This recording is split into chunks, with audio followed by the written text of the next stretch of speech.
Hey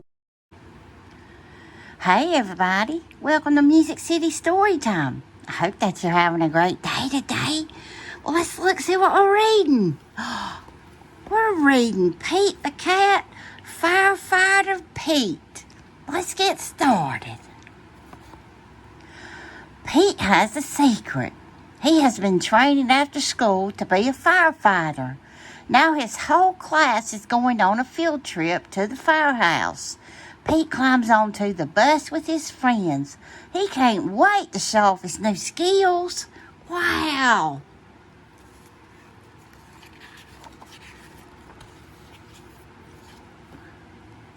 The bus parks next to the bright red firehouse. Wow! Callie says, look how big it is. Callie's right. The firehouse is huge. It's so big it can hold 2 long red fire trucks and all of the firefighters' equipment. Can we go inside? Pete's friends shout. Pete's teacher smiles. Of course, she says. That's why we're here. Looks like a fun day. Whoops, sorry about that. Hiya, Pete, a firefighter says when the kids go inside. Hi, kids. Callie turns to Pete. How does he know your name? She asks. The firefighter points to Pete. Why, Pete here is one of our top trainees. Come on, Pete. Let's show your class what it means to be a firefighter. First, you'll need your gear.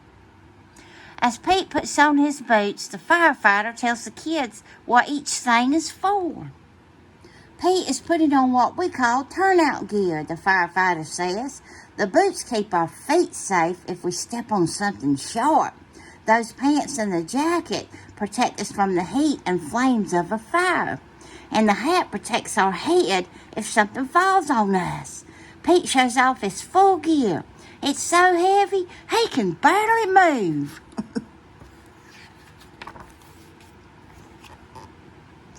Pete takes off his gear, and he and the firefighters show his class the rest of the station. The firefighters gives each kid a chance to ring the old brass bell outside the firehouse. Then the kids take turns sliding down the firefighter's pole. Whee! Callie cries as she glides down. This is fun. The firefighter even lets the kids sit in the fire truck. Let's try that again. The firefighter even lets the kids sit in the fire truck. Callie sits in the driver's seat. She presses the horn. I guess that's how you say that.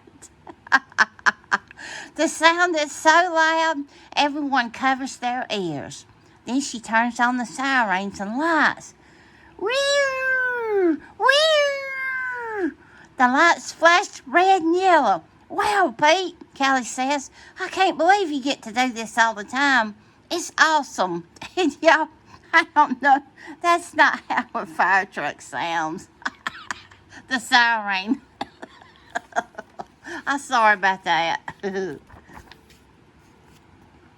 Just then, a loud bell rings in the firehouse. It's the fire alarm.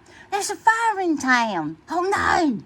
The firefighters scramble into their boots and helmets and say goodbye to the kids. Come on, Trainee Pete, they shout. We've got a fire to put out. Pete quickly puts his gear... let me start over, I'm sorry. Pete quickly puts his own gear back on. Pete and firefighters hop into the truck. They turn on the lights and sirens and race out of the firehouse. The fire is all the way on the other side of town.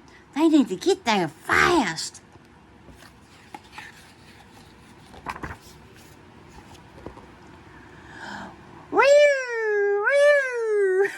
The fire truck sirens wail as the truck races through the town.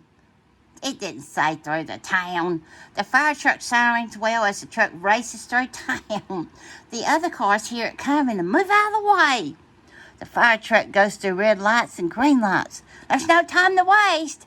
Pete looks out the window. He's been training for weeks, but this is his first real fire. He can't wait. Oh, gosh.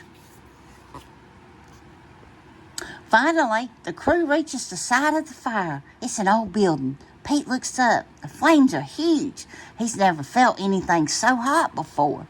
Pete hops out of the truck. He knows what he has to do. Working with the other firefighters, he hooks up the fire hose to the fire hydrant. Now the firefighters have water to fight the fire. The firefighters attach another hose to the fire truck. Pete gives the signal, and the firefighters turn on the water. Whoosh! The water gushes out of the hose. Pete and other firefighters hold the hose tight. With so much water coming out, it's so hard to control it. I guarantee you, all that water coming out to get out of fire, that's a lot of water pressure. Slowly, the fire starts to go out, but now there's smoke everywhere. It's hard to see. Suddenly, Pete hears a shout on the roof. It's Grumpy Toad. He's stuck on top of the building. The firefighters raise a long ladder from the truck. They rest it against the side of the building and begin to climb. Pete and another firefighter help Grumpy Toad climb down the ladder carefully. Pete brings Grumpy Toad over to a waiting ambulance. He showed up while the firefighters were putting out the fire. The medics are waiting for Grumpy Toad. They check him out to make sure he is okay. Meanwhile, the firefighters put out the last of the fire. Wow, I'm sorry Grumpy Toad got stuck on the roof. Back at the firehouse, the firefighters take off their gear. Great job, Pete, they say. You fought your first fire. What did you think? Pete grins. That was far out, he says. When can we do it again? Oh my gosh. Pete's excited to do it again. I don't know if I'd like to work with fire, y'all, but I sure do appreciate the firefighters. Well, I hope you enjoyed this story for today. And listen, always remember, you are special. Until next time.